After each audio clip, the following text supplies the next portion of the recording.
Hello, Deepa. Hello, How are you? I'm great. Yes. You have spent more time with me in the last 2 months than you probably would have ever dreamed of spending. How's that been? बहुत बढ़िया, नहीं, सच बोलो। बहुत बढ़िया, बहुत ही अच्छा था। सच में बोलो। Hello, I'm Deval Sangvi, and this is No Cost Extension. Today, I'm pleased to bring you into a conversation with Deepa Pawar, the founder of Anubhuti Trust in Maharashtra. Anubhuti Trust is formed and self-led by women who have dealt with caste, class, gender, language, and ethnicity-based discrimination. Deepa Pawar also sits on the investment committee of the Rebuild India Fund. बिल्कुल अच्छा था, इतना doubt करने की कोई ज़रूरत नहीं है। काफ़ी सीखने मिला। And just to give all of our listeners a sense, we just spent the day yesterday in the field with Deepa. And before that, we had about 2.5 weeks in the US meeting with some funders there. And the week before that, she was with us in the Northeast for the investment committee meeting. So I think there's definitely been overload for Deepa in spending time with us.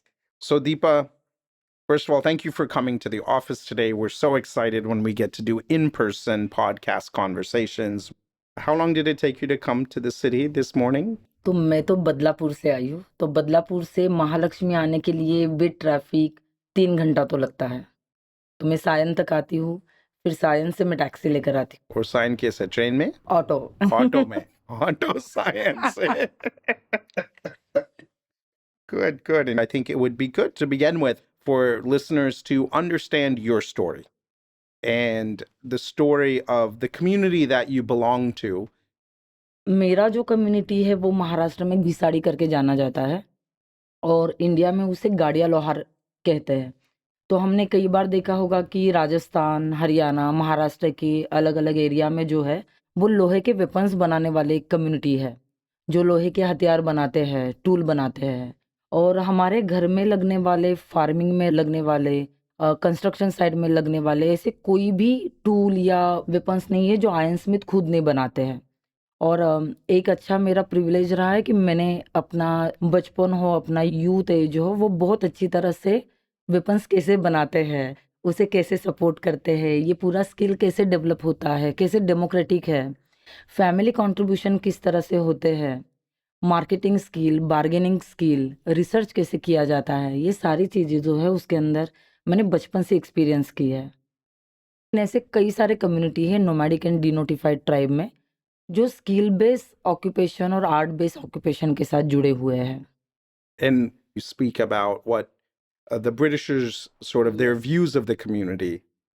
तो 1871 में ऐसे कई tribe communities थे जो अंग्रेजों के शोषण के खिलाफ थे, उनके दमन के खिलाफ थे, जंगल जमीन के साथ काफ़ी कनेक्टेड थे, अपने आर्ट और प्राइड के साथ काफ़ी कनेक्टेड थे। ये कम्युनिटी के अंदर इतना ज़्यादा स्किल है कि वो अलग अलग पहनावे कर सकते हैं, अलग साइन लैंग्वेजेस बोल सकते हैं, वो म्यूज़िक परफॉर्मेंस इसके काफ़ी करीब है। तो बहुत आसान था अंग्रेज़ों के खिलाफ फ्रीडम के लिए एक्टिविज़म करना। अंग्रेज़ उनसे काफ़ी परेशान हुए, उनका काफ़ी दमन करने की कोशिश की लेकिन वो नहीं हो पाया। उनका फाइटिंग जो था वो लगातार चल रहा था और फ्रीडम फाइटिंग मूवमेंट के अंदर भी नोमैडिक डिनोटिफाइड का बहुत अच्छा कंट्रीब्यूशन था, जो हिस्ट्री के अंदर नहीं एज सच लिखा गया। तो अंग्रेज़ों ने 1871 में क्रिमिनल ट्राइब एक्ट फॉर्म किया और 5 चीज़ें बहुत ही उन्होंने, जिसे हम कहे कि मानवीय मूल्यों के खिलाफ की, आज के भाषा में कहे तो ह्यूमन राइट के अगेंस्ट की, जहाँ पे ऐसे कम्युनिटी की लिस्ट बनाए गए जो उनके खिलाफ है। क्रिमिनल ट्राइब एक्ट के अंदर उनको बॉर्न क्रिमिनल करके घोषित कर दिया गया। इन कम्युनिटी में जो भी पैदा होगा वो बॉर्न क्रिमिनल होगा और बस क्रिमिनल नहीं होगा तो ये एक जगह पे रुक नहीं सकते हैं, इनका फोर्सफुली माइग्रेशन होगा। हर गांव में, हर कस्बे में, किसी भी गांव बस्ती में अगर ये जाएंगे तो इनको पुलिस अटेंडेंस देना बहुत ज़रूरी था। अगर नहीं दिया जाता है तो पुलिस जिस तरह से शोषण करती है, एक पावरफुल सिस्टम, वो कर सकती थी, उन्होंने किया भी और इनकी स्टेबिलिटी छीन गई। जंगल, ज़मीन, art, language, belief system, practices, ये सारा ही उस एक्ट से जो है वो एक तरह से एक्सप्लॉइट किया गया, डिस्क्रिमिनेट किया गया। 1952 में हैबिचुअल एक्ट भारत सरकार ने लाया, लेकिन दिक्कत वहाँ पे ये हुई कि इन कम्युनिटीज़ के लिए वो लेंस डेवलप नहीं हो पाए। वो कल्चर बिल्ड हो गया कि कुछ कम्युनिटीज़ को आप क्रिमिनल करके देख सकते हो, उनके पहनावे पे से, उनकी भाषाओं पे से, उनके दिखने पे से आप शक कर सकते हो, उनके अलगपन को आप अजीब करार दे सकते हो। तो ये एक बहुत बड़ा पड़ाव रहा कि आज के डेट में भी रेगुलर नोमैडिक और डिनोटिफाइड ट्राइब का उनका कल्चरल एक तरह का एक्सप्लॉयटेशन है। नोमैडिक डिनोटिफाइड 1871 और उसके भी पहले से, वो तो एक्ट तब बना, लेकिन दमन तो उसके 100 साल पहले से शुरू हुआ होगा। And so for 100 years, this community, like you said, were outlawed or criminals by birth. And while the law changed in the 1950s, that view still remained. And with that, if you can share a little bit about growing up in Mumbai, in this community, how it affected your parents and how you faced discrimination through that lens. अ, मुंबई तो एक बड़ा मतलब urban area है, मतलब एक smart city हम कह सकते हैं, लेकिन मुंबई के अंदर मुंबई के 2-3 चेहरे हैं। एक जो चेहरा है वो काफ़ी एलीट प्रिविलेज जहाँ पे हम देख सकते हैं। लेकिन मैं हमेशा लोगों को कहती हूँ कि मैं साउथ बॉम्बे से हूँ। वहाँ पे बहुत बड़ा नोमैडिक डिनोटिफाइड ट्राइब के कम्युनिटीज़ कई सालों से रहते हैं। मतलब मेरा जो शिवड़ी में घर है वो करीबन 70 सालों से वहाँ पे है। ब्रिज के बाजू में ही है अभी भी। मैं यहाँ से अभी वहीं पे जाऊँगी, जभी भी मैं यहाँ पे आती हूँ, तो वो रूम का केयर करके फिर मैं चली जाती हूँ। मैंने ये देखा है कि रेसिडेंशियल होना ये बहुत बड़ा प्रिविलेज है। आपको रेसिडेंशियल करार नहीं दिए जाते हैं। स्टेबल होना ये अलग तरीके का प्रिविलेज है। भारत बहुत स्टेबिलिटी के कॉन्टेक्स्ट में सारी चीज़ें करता है। अनस्टेबल कम्युनिटी की तरफ ध्यान नहीं देता है। तो मेरा ग्रोइंग अप तो बिल्कुल बाकी जैसे हमारे नोमैडिक साथी हैं उनकी तरह ही रहा है। मैं खुद टेंट कम्युनिटी में टेंट हाउस में 30 इयर्स तक रही हूँ। लेकिन करीबन मुझे ही मेरे 10th 8th तक पता नहीं था कि हम नोमैडिक हैं, राइट? क्योंकि बहुत आइडेंटिटी क्राइसिस है। आपकी आइडेंटिटी की पहचान आप तक पहुँचा ही नहीं जाती है, और जब वो पहुँचा ही नहीं जाती है तो अब आपको डिसऑनर फ़ील होने लगता है। तो मुझे भी अपनी कम्युनिटी के बारे में एज़ सच जब मैं अपब्रिंगिंग स्टेज में थी, एडोलेसेंट थी, बहुत कनेक्शन फ़ील नहीं होता था। क्योंकि मेरे स्कूल में, कॉलेजेस में शायद मैं ही बहुत अलग थी। मैं अपने पापा का हाथ बटाती थी। हमारी सारी बहनें, और मैं ही नहीं, मेरे कम्युनिटी के सारे बच्चे जो है, वो अपने ऑक्यूपेशन के अंदर हाथ बटाते हैं। हम भट्टी पे काम करते थे, हम पापा को जो भाता होता है, जो आग निकालने के लिए उसको सपोर्ट करना पड़ता है, कोयले लाना होता है, कोयले जो है वो चुनना होता है। ये सारा काम हमने काफ़ी बचपन से किया है और उसके बिना हमारे काम नहीं हो सकते हैं। कस्टमर से डीलिंग करना है, वेपन्स ठीक से रखना है, कभी-कभी वेपन्स को आपको धार लगानी है, राइट? तो ये सारे जो काम हैं वो बच्चे के हिस्से ही आते हैं। लेकिन ये भी है कि रिसोर्सेस नहीं हैं, टेंट कम्युनिटीज़ है, पक्के हाउसेस नहीं हैं। हम खुद जिसे हम कहें कि फुटपाथ के बाजू में रहते थे। तो मैंने ये काफ़ी देखा है कि जिन चीज़ों के लिए कम्युनिटी ज़िम्मेदार नहीं है, उसके लिए काफ़ी पावरफुल वॉइस उनको ही रिस्पॉन्सिबल ठहराता है। लैंड अवेलेबल नहीं है, डिस्प्यूटेड कॉन्फ्लिक्ट लैंड जिसे हम कहें कि कचरे के बाजू के लैंड, टॉयलेट के बाजू के लैंड, इसी तरह के लैंड इन कम्युनिटी के तरफ आते हैं। तो लोगों को देखने का नज़रिया ये हो जाता है कि कम्युनिटी इस तरह की है। लेकिन बात ये है कि हमने डिस्ट्रीब्यूशन में जो भी बचा है वो एंटी-डीएनटी तक छोड़ा ही नहीं है। ये बहुत ज़्यादा केयर करते हैं अपने पाल का, अपने टेंट का। हमारे बिलीफ सिस्टम हमारे ऑक्यूपेशन के टूल है। हम बाकी किसी बिलीफ सिस्टम को एज़ सच फॉलो नहीं करते हैं, अभी इन्फ्लुएंस हो रहा है। मतलब मैंने देखा है कि हमारे घर की जो जब भी शुरुआत होती थी, हमारे वेपन्स की पूजा करके होती थी, राइट? तो ये काफ़ी अलग नज़रिए है नोमैडिक ट्राइब के, अपने ऑक्यूपेशन, अपने मटेरियल, अपने क्लाइंट, अपने कम्युनिटी प्रैक्टिसेस, और काफ़ी सॉलिडारिटी भी है। तो मैं हमेशा ये बात करती हूँ कि नोमैडिक ट्राइब को बस वल्नरेबिलिटी के कॉन्टेक्स्ट में नहीं देखा जा सकता है। ये बस मार्जिनलाइज़ है, इस कॉन्टेक्स्ट में नहीं देखा जा सकता है। वो कंडीशंस है, वो पावर हायरार्की से आती हुई बातें हैं, लेकिन इनका जो स्ट्रेंथ है, इनकी जो अमीरी है, जो बाय लैंग्वेज है, आर्ट है, कलाओं से है, इतना दमन और शोषण होते हुए भी मतलब किसी कम्युनिटी का एग्जिस्टेंस ही खत्म करने की जो साजिशें हुई गई है हिस्टोरिकली, लेकिन फिर भी कम्युनिटी ने अपने आप को जिंदा रखा है। औरतों ने जिंदा रखा है, खास तौर पे इनकी भाषाएं औरतों ने जिंदा रखी है।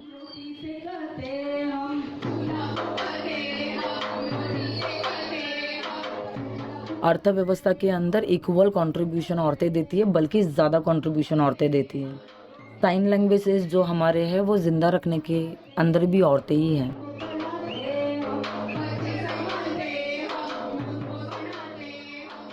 तो मेरा अपब्रिंगिंग जो है वो पहले बहुत डार्क गया है, जहाँ पे मेरा एजुकेशन शायद मैं 12th में थी, कॉलेज में सेकंड थी, लेकिन मेरा एजुकेशन 7 ईयर गैप हो गया।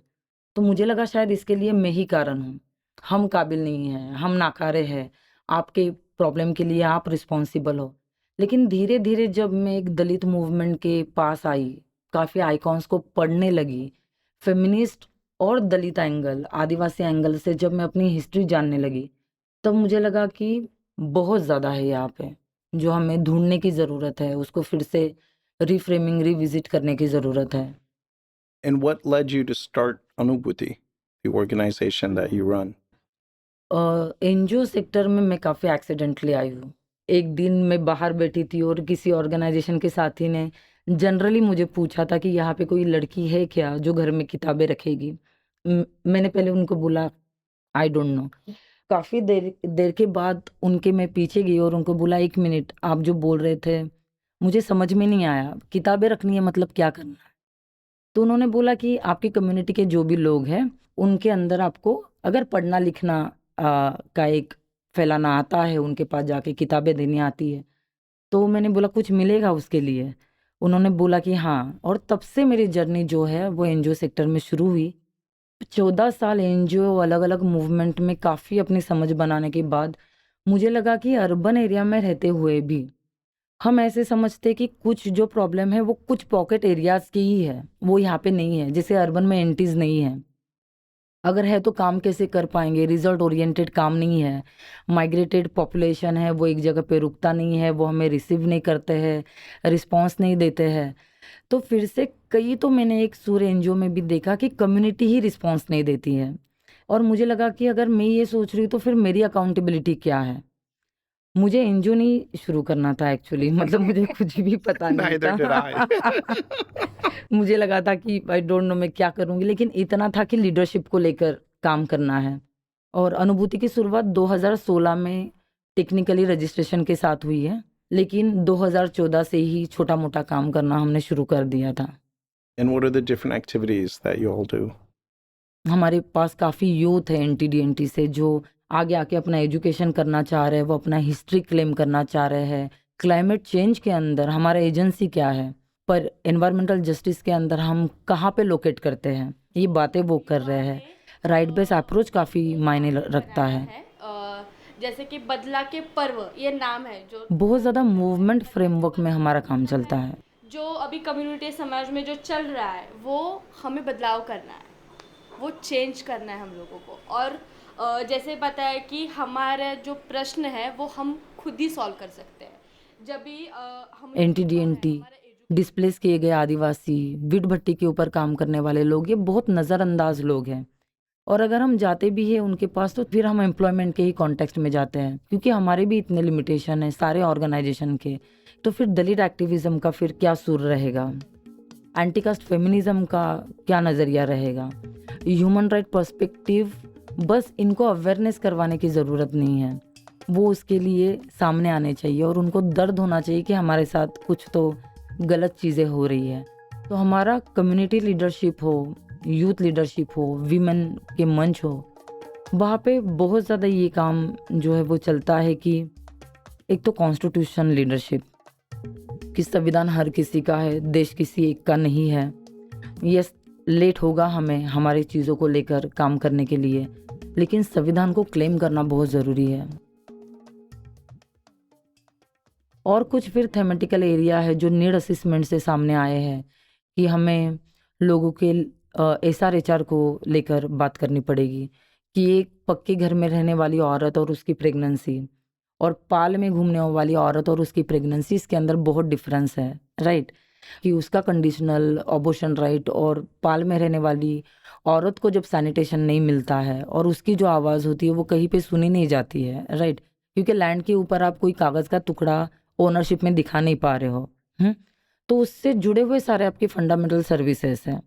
तो वहाँ पे कॉन्स्टिट्यूशन एक्सेसिबिलिटी क्या रहेगी, उसका संबंध SRHR से क्या है, डिज़ास्टर रेजिलियंस के अंदर आपका एजेंसी और आपके राइट्स क्या है, मेंटल हेल्थ ये आपका न्यूनगंड या आपकी कमतरता नहीं है, तो एक पावरफुल सिस्टम का आपके ऊपर होता इम्पैक्ट क्या है, हम कैसे आइडेंटिफाई कर सकते हैं, किसकी मदद ले सकते हैं। करियर लीडरशिप को हम फिर से दलित और बहुजन एंगल से देखते हैं। जैसे कोई कहेगा इंजीनियरिंग करो, कोई कहेगा MBA करो, हम कहेंगे टिके रहो, गिल्ट मत करो, सुसाइडल थॉट आते हैं तो आके बात करो, आपको कोई लास्ट बेंच पे बिठाता है तो आपकी गलती नहीं है, आपको कोई अगर आपके ऑक्यूपेशन पे से चिढ़ाता है तो आपकी गलती नहीं है। तो ये गिल्ट निकालना जो हिस्टोरिकल है, सोशल गट्स तैयार करना करियर के अंदर, ऐसी कुछ चीज़ें जो है हम वहाँ पे लाने की कोशिश कर रहे हैं। टफ है काफ़ी, क्योंकि हम जहाँ पे काम करते हैं आज तक कोई नहीं गया है, हम कुछ लेके नहीं जा रहे हैं, हम साथ मिलके बना रहे हैं। रिजल्ट ओरिएंटेड काम भी कर रहे हैं, लेकिन रिजल्ट के लिए हम ओवर एम्बिशियस नहीं हो रहे हैं। But I think everything you do has far greater results than organizations that chase results. And I say this because I know in some of the conversations, for example, that we had at the philanthropy forum, there was quite a few conversations on impact assessment.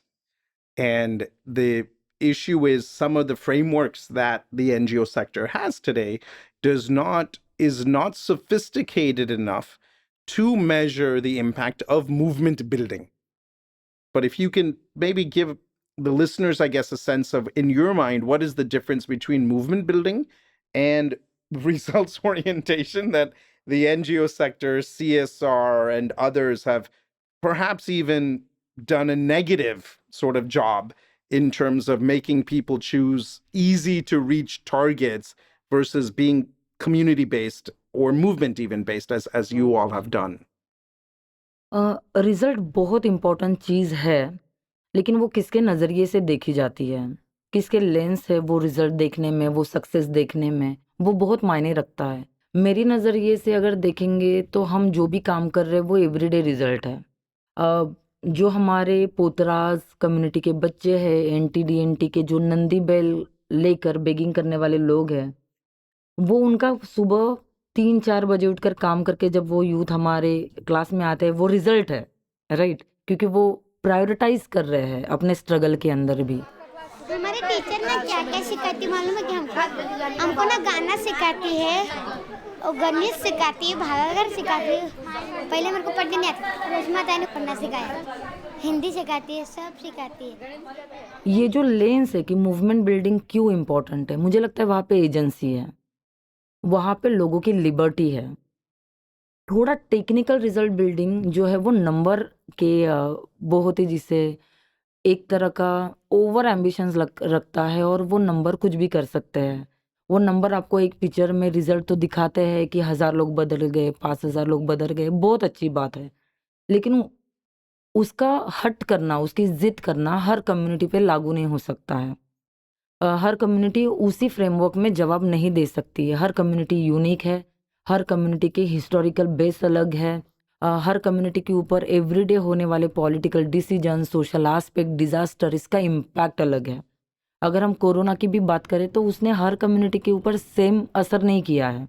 दूसरा है movement building sustainable है, वो बहुत important है। लोगों के साथ अगर हम अभियानों के आधारों पर उनके कंट्रीब्यूशन वो क्यों कर रहे हैं, ये रूट ऑफ आइडेंटिटी के आधारों पर काम करेंगे, लोग है वहाँ से, आपके ऑर्गेनाइजेशन के छत की उनको हमेशा ज़रूरत नहीं रहेगी।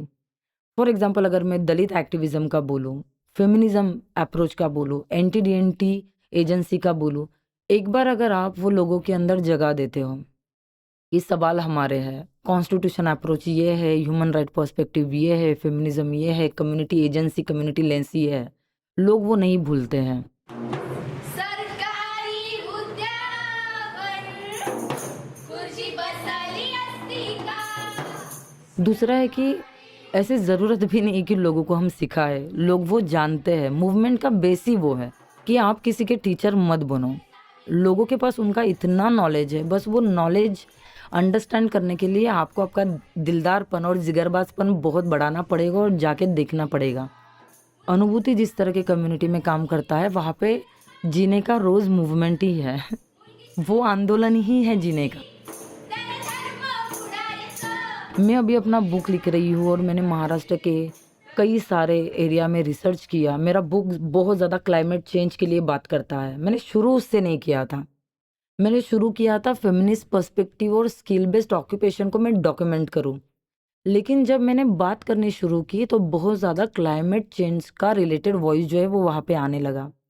और मैंने उन औरतों को पूछा कि आपकी ज़िंदगी का सक्सेस आप किस तरह से देखते हो? तो मुझे मेजॉरिटी औरतों ने बोला कि हम जिंदा है, ये हमारा सक्सेस है। तो हमें ये बात समझनी पड़ेगी कि कुछ कुछ कम्युनिटीज जो है उनका एग्जिस्टेंस टिकाने के लिए वो रोज आंदोलन कर रहे हैं, राइट। और वो आंदोलन के लिए अनुभूति जैसे ऑर्गेनाइजेशन का काम है कि आप फैसिलिटेशन करो, आपके पास जो रिसोर्सेस है वो कंट्रीब्यूट करो। उनको जो चाहिए, मेंटरिंग चाहिए, सपोर्ट चाहिए, कैपेसिटी बिल्डिंग चाहिए, आपको जो लगता है कि आप साथ मिलके कुछ कर पाओगे, वो जिसे हम कहें कि बार बार हाथ में हाथ मिलाकर करने का इक्वल काम है, वहाँ पे कुछ हायरार्की नहीं है, तभी वो हो पाएगा। तो मूवमेंट बिल्डिंग मेरे लिए सॉलिडारिटी है। No, and you've proven, at least yesterday when we were meeting with the team, there were two sort of examples of community led issues that Anubhuti took over. Number one, as you stated earlier, and as we met many of the children in one of the centers yesterday, they don't have the privilege to not also have jobs.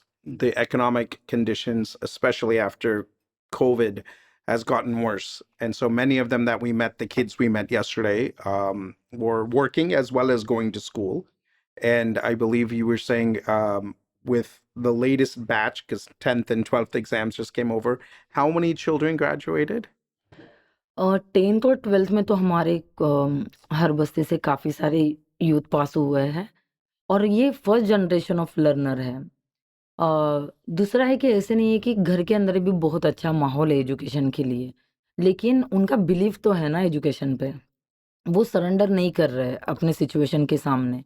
तो n t-DNT में से मुझे लगता है कि around हमारे 7 communities में से एक 35 टू 40 यूथ जो है वो पास हुए। ये बहुत बड़ा नंबर है, लेकिन आप इसको रिजल्ट फ्रेमवर्क में दिखेगा तो ये आपको कुछ भी नहीं दिखाई देगा, But right? that's because the Be- results framework is misconstructed to not capture these areas. Hmm. Not at all that y'all are not delivering results. If you look at, again, from conversations yesterday, the statistic is probably around 1 out of every 100 children from these communities are able to graduate even.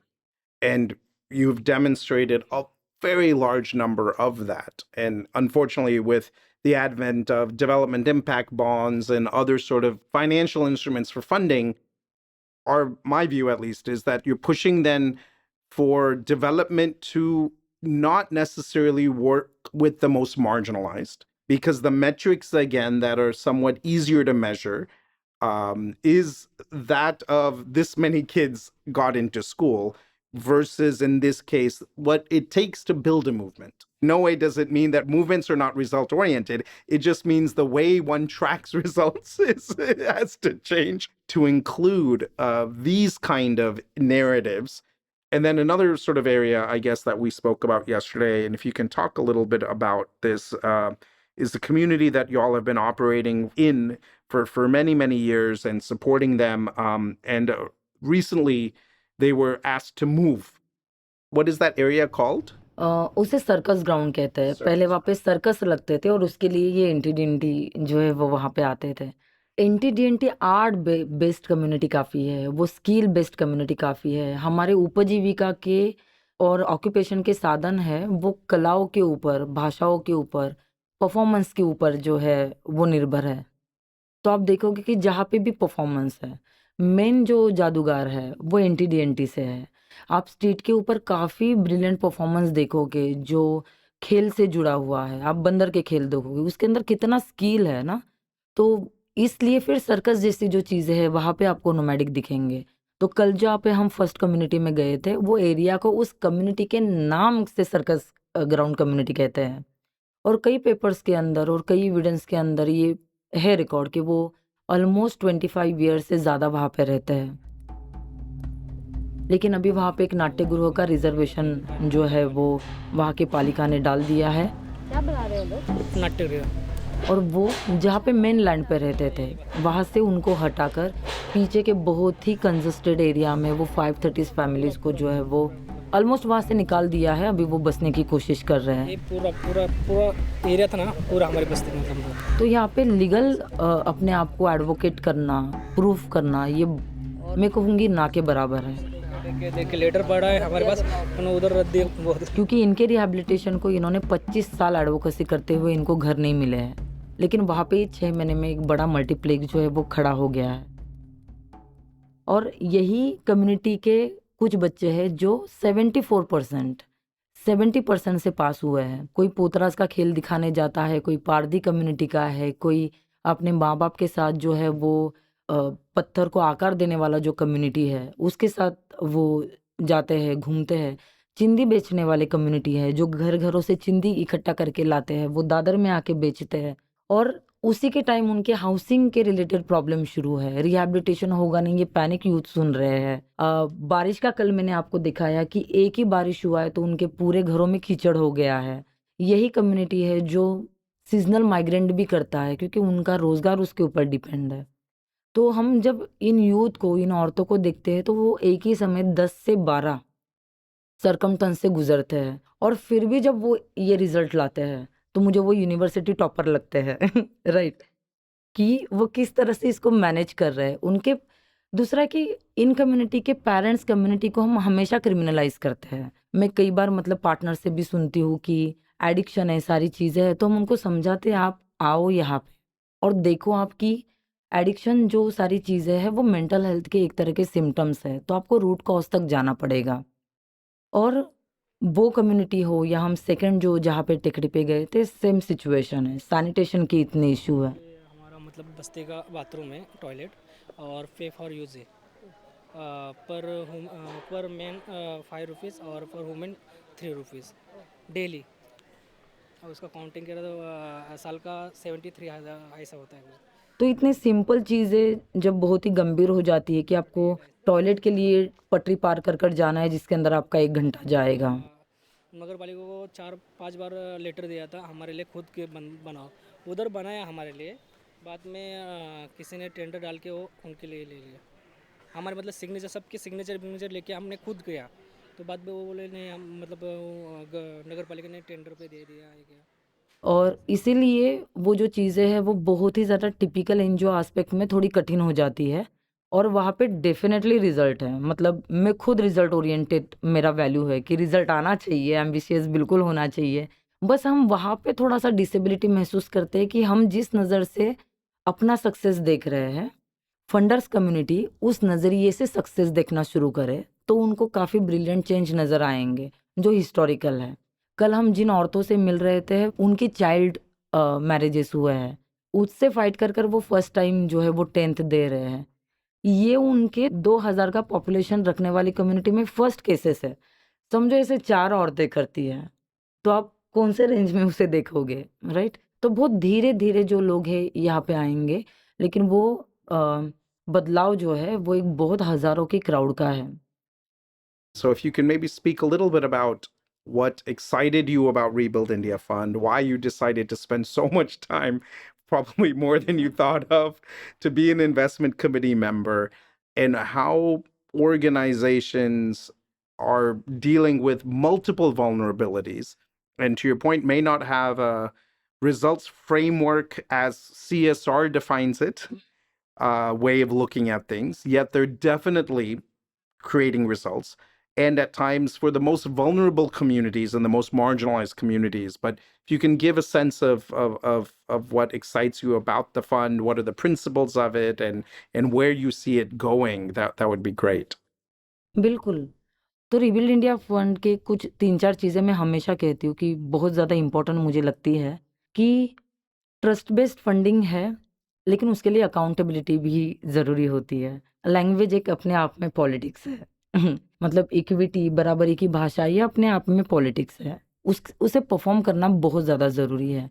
तो rebuild India fund में मुझे वो दिखता है काफ़ी अच्छे से। तो रिबिल्ड इंडिया फंड और जो एक दो साथी है जो अनुभूति से जुड़े हुए हैं, हमें उनकी वही बात बहुत अच्छी लगती है कि लोगों के ऊपर बस ट्रस्ट नहीं करना है, पूरा ट्रस्ट करना है। कई बार जो फंडर कम्युनिटी है उन्हें समझ में नहीं आता है कि आप ग्रासरूट ऑर्गेनाइजेशन को डिस्टर्ब कर रहे हो, वो उनका काम कर रहे हैं। तो जब बहुत ज़्यादा चीज़ें आती है, जैसे यहाँ पे एज सच रिपोर्ट नहीं देने हैं, एज सच बहुत बर्डन नहीं है, आपका अनरिस्ट्रिक्टेड फंडिंग है। अभी तो हमने रिबिल्ड इंडिया का फंड जो है वो ख़त्म हो गया हमारा 6 मंथ में, हमने इतनी ज़्यादा जो है वो चीज़ें कर ली है। तो यहाँ पे डेयर की बात है, एक्सपेरिमेंट की बात है कि दूसरा है कि फेलियर के ऊपर हम क्यों ना कंट्रीब्यूट करें। फेलियर हमेशा फेलियर नहीं होता, लेकिन वो जो डर है ना कि करे कि नहीं करे, किसी को जवाब देना पड़ेगा और फिर वो पूछेंगे कि अरे आपने तो हमें ये कमिट किया था, वो नहीं हो पाया। तो एक्सपेरिमेंट के ऊपर हमने कंट्रीब्यूट करना थोड़ा थोड़ा कम कर दिया है, वो बहुत ही ज़्यादा डरावना है। सोशल डेवलपमेंट सेक्टर सबसे ज़्यादा एक्सपेरिमेंटल होना चाहिए। कोई एक्साइटेड हो आपके एक्सपेरिमेंट के लिए कि आप जो कर रहे हो वो ब्रिलियंट हो सकता है, आप करके देखो। तो मुझे लगता है कि जब मैं अनुभूति को देखती हूँ, हम बहुत एक्सपेरिमेंट करते हैं। हर 2 महीने में नई चीज़ हम करने की ट्राई करते हैं। लोगों को बहुत जगह देते हैं, तो चीज़ें बहुत फ्लेक्सिबल भी कई बार होती है। रिजल्ट हमारे नज़रिए के हैं, हमारे हिस्टोरिकल दमन के हैं। तो वो रिबिल्ड इंडिया फंड में मुझे दिखाई देता है। यहाँ पे जितने वर्सटाइल डाइवर्सिटी के साथ जो लोग आते हैं, अप्रॉक्सिमेट लीडर यहाँ पे है जो कुछ NTDNT से है, आदिवासी कम्युनिटी से है। कुछ कम्युनिटी इतने ज़्यादा मार्जिनलाइज पॉपुलेशन के साथ काम करते हैं, और मैं बहुत नज़दीकी के साथ उनके साथ जब कम्युनिकेट करती हूँ, तो सारे लोगों का ये थॉट था कि इस तरह का फंडिंग चाहिए, इस तरह के फंडिंग माइंडसेट होने चाहिए। फंडर्स कम्युनिटी इस तरह से आगे आते हुए अपने आप को एजुकेट करना चाहिए। दूसरा है कि यहाँ पे कनेक्शन भी है। मैं रिबिल्ड इंडिया से जुड़कर बस रिबिल्ड इंडिया की ग्रांटी नहीं हूँ, राइट। मेरे पास और भी सपोर्ट है जो ड्यूरिंग रिबिल्ड इंडिया या दासरा के साथ कम्युनिकेट करते हुए वो बिल्ड हुए हैं। I think a lot of the conversations that we have with you all is around vulnerability. And so, can you explain a little bit about how sitting in as a funder, because you're on the investment committee, you're a grantor now, and leading this effort, um, how are those conversations on vulnerability, and somebody who's been part of this movement, like you said, not by choice, but you were born into the movement? What's new? What's different? What can be improved? तो investment committee पे तो हमारे बहुत debate होते हैं, बहुत ज़्यादा debate होते हैं कि इंटरसेक्शनलिटी ये कोई ऐसे 3-4 एरिया नहीं है कि आप उनको बता दो। इंटरसेक्शनलिटी के अंदर जो मल्टीपल लेयर्स ऑफ इंटरसेक्शनलिटी है, जैसे NTDNT को ऊपरी नज़र से देखेंगे तो एक बहुत बड़ा समुदाय है जो वर्नरेबल है, मार्जिनलाइज है। लेकिन ये कम्युनिटी के अंदर जब आप आओगे, आपको फिर से इंटरसेक्शनलिटी दिखेगी, क्योंकि यहाँ पे पर्सन विद डिसेबिलिटी है, यहाँ पे फंडामेंटल राइट के एक्सेसिबिलिटी नहीं है, ऐसे लोग हैं। यहाँ पे वॉयलेंस का बहुत ही नज़दीकी के साथ एक्सपीरियंस करने वाले लोग हैं, एट्रोसिटीज़ का एक्सपीरियंस करने वाले लोग हैं। तो हम US में भी जब बात कर रहे थे कि वर्नेबिलिटी मतलब पॉवर्टी नहीं है, कोई गरीब है, कोई कच्चे हाउसेस में रहता है, ऊपर से दिखाई देने वाली 4-5 चीज़ें कि इनके पास 4-5 चीज़ें नहीं है मतलब वर्नेबल नहीं है, एक काइंड ऑफ सच है। लेकिन एक मेजर अम्ब्रेला जो है, वहाँ पे हमें वो सर्च करना पड़ेगा, वो इंटरसेक्शनलिटी फाइंड करनी पड़ेगी कि किस किस तरीके से, किस किस रणनीति से लोगों को उनके डेवलपमेंट के रास्तों से जो है वो मार्जिनलाइज रखा गया है। तो इन्वेस्टमेंट कमेटी के अंदर तो हम इसके ऊपर बहुत डिबेट करते हैं, और वहाँ पे हाँ, मैं काफ़ी ग्रास रूट से हूँ, तो वहाँ पे मेरा से और ज़्यादा होता है कि इसको देखना ही पड़ेगा। जिनकी लीडरशिप है उनको देखना पड़ेगा, जो लीडरशिप है वो किस अंडरस्टैंडिंग के साथ काम कर रहे हैं, उसे देखने की बहुत ज़्यादा ज़रूरत है। आइडियोलॉजी बहुत ज़्यादा ज़रूरी है, वो रिबिल्ड हो, वो अनुभूति हो, हम जो भी कर रहे हैं वो एक मीडिएटर करके काम कर रहे हैं, तो वो उनके हक है। तो हक के बारे में हम कितने ज़्यादा उत्तरदायी अपने आप को समझते हैं, वो नज़रिया जितने ताकत के साथ देखेंगे तो हमारी अकाउंटेबिलिटी जो है वो बढ़ेगी। और इन्वेस्टमेंट कमेटी का जो रोल है, फिर मैं हो, रमेश हो, दीप, नंदिता, अनीता, हम सब लोग जब बात करते हैं इसके ऊपर बहुत लेयर्स के साथ, उसको ऐसे निकाल कर जितनी भी उसके अंदर गांठें हैं वो निकाल कर हम वहाँ पे बात करते हैं कि इंटरसेक्शनलिटी को कितने बेहतरीन नज़रिए से हम देख सकते हैं इन एवरी कॉन्टेक्स्ट।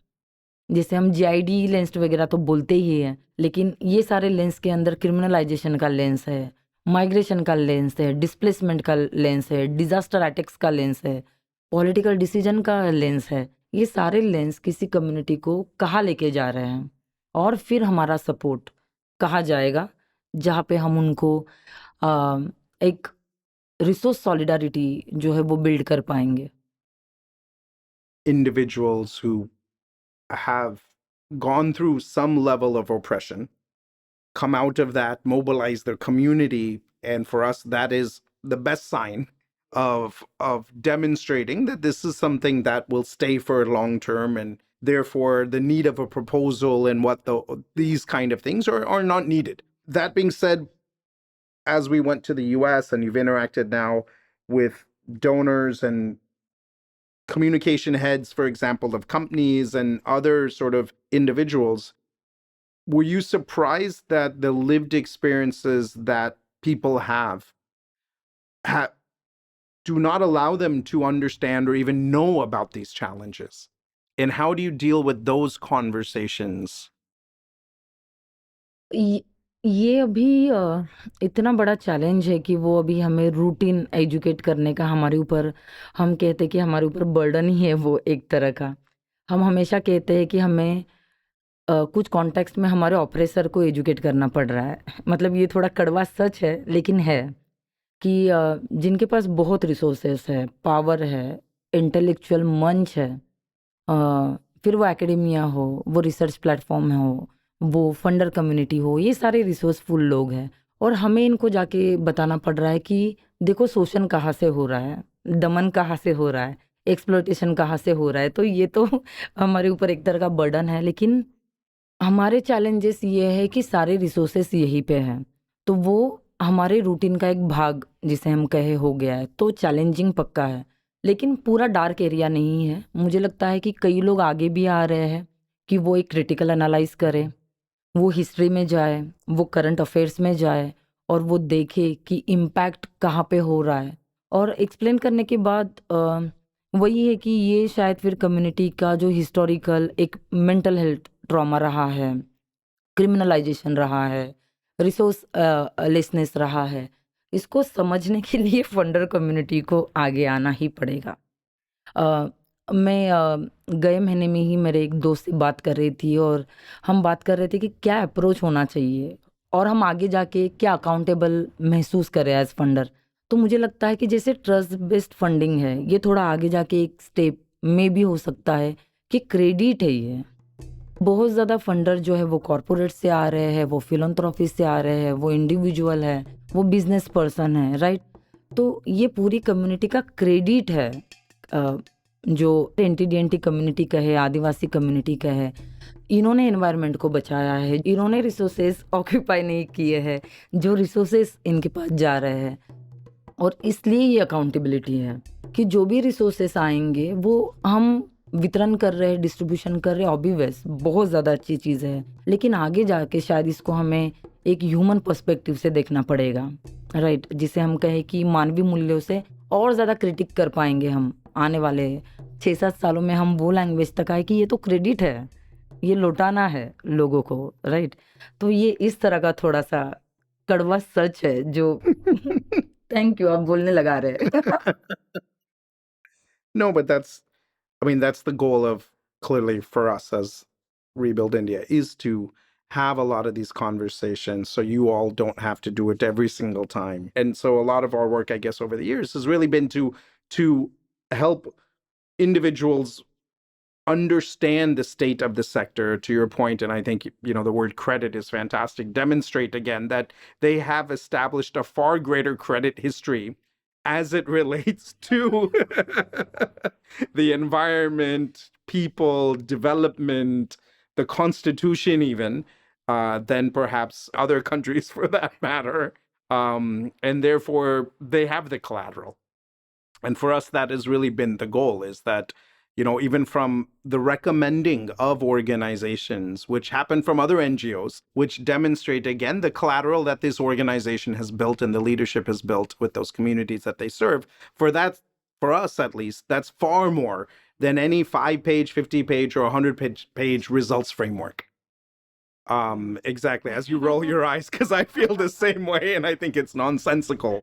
मैंने ये एक्सपीरियंस किया था एक अलग काफ़ी हमारे दोस्त के साथ कि हमारा प्रोग्राम बहुत ही सक्सेसफुल था, जहाँ पे हम काम की जगह पे होने वाली सेक्सुअल हरासमेंट विद एनटीडीएनटी महिलाएं, एनटीडीएनटी यंग विमेन के साथ कर रहे थे, राइट। जहाँ पे काम की जगहों के बारे में बात करने से भी औरतें डरती है। आप सोचो, विटभट्टी की औरत किसी मुकादम के बारे में क्या बात करेगी। लेकिन वो रिजल्ट फ्रेमवर्क के अंदर हम वो लैंग्वेज सेटिस्फाइड नहीं कर पाए, तो वो इवोल्यूशन और मॉनिटरिंग के अंदर हम ठीक से अपने आप को जस्टिफाई नहीं कर पाए।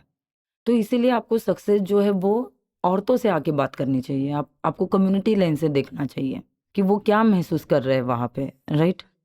And lots of times, as we discussed with the multiplex example of a community completely being shifted literally overnight during COVID, when there was less sort of ability to protest and to charge others, that results framework will not be decided 6 months in advance, a year in advance, or 2 years in advance. And I think your point specifically on results for who is important.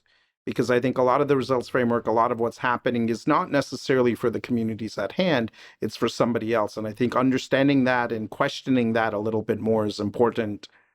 Given everything that's happening in the world today, what still gives you hope, Deepa? Hope तो मेरे लिए मेरी community है, अभी भी है, exist करती है अपने लिए लड़ रही है, तो वो सबसे पहला जो है वो होप है मेरे लिए। ये मैंने तभी लिखा था गाना, मतलब जो स्ट्रीट के बच्चे होते हैं उनके बारे में लिखा था, मराठी में लिखा था। लोग अपने एजेंसी के बारे में हर प्लेटफॉर्म के ऊपर बात कर रहे हैं, फिर वो लिखना हो, वो रिसर्च करना हो, ऑर्गेनाइजेशन बिल्ड करना हो। मेरी जैसी लड़की अगर ऑर्गेनाइजेशन बिल्ड कर सकती, ये होप ही है। वो कई मेरे एनटीडीएनटी यूथ के लिए होप है कि ये पॉसिबल है। वेंकी ऑन द माइक, लीड तो मी स्ट्रीट, विचार होतात लीक, फायर होतो जेव्हा काना स्पोर्ट तो बीट हा lead. I guess to end, what questions, if any, do you have for me? आपके लिए क्वेश्चन नहीं है, आपके लिए ऑल द बेस्ट है कि ग्रासरूट ऑर्गेनाइजेशन के लिए फंड लाना और लोगों को उनको अपील करना, बार बार एजुकेट करना उतना आसान नहीं है। तो आपके लिए तो ऑल द बेस्ट है। Thank you. We definitely need it. समाजाच्या विरोधात टाका ह्यांना वाळीत, तोडली यांनी माणुसकी, तोडलं यांनी काळी, जे स्वप्न बघतो इमारतीचे राहतो मी आचाळी। Thank you, Deepa. Thank you so much and जिंदाबाद। Zindabad. Yes, yes.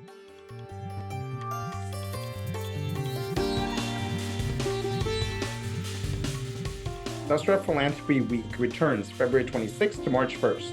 It'll be a mix of amazing speakers across 3 cities, Mumbai, Delhi, and Bangalore, and of course, streaming online for all our global participants and supporters. For more information, go to dasraphilanthropyweek.org.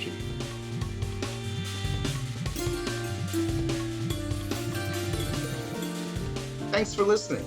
If you'd like to know more about our work of any of the guests, or the Rebuild India Fund, please go to our website, dasra.org/NCE,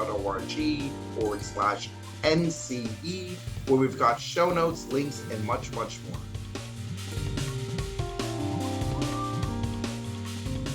No Cost Extension is produced by the amazing Vaca Media.